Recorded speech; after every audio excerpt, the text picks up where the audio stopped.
कसं आहे मित्रांनो, आजकालच्या भागदौडीच्या जीवनामध्ये आपण खूप काय प्रयत्न करत असतो, पण कधी आपल्या आईवडिलांचं स्वप्न पूर्ण करण्यासाठी कधीच वेळ दिला नाही। आपल्या आईवडिलांना आजपर्यंत शिकवण्यासाठी अतोनात कष्ट केलेले आहेत। भरपूर काही कष्ट करून तुमचं उदरनिर्वाह करून तुम्हाला ह्या पायरीवरती आणलेलं आहे, आणि तुम्ही दारू पिताय, गुटखा, सिगरेट ओढताय। बरोबर नाही मित्रांनो। तुमच्या आईवडिलाचं तुम्ही स्वप्न जर पूर्ण नाही केलं तर कोण करणार?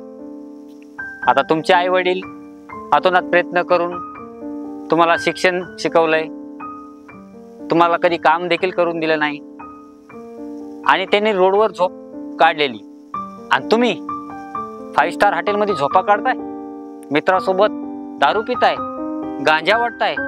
या हे नका करू मित्रांनो।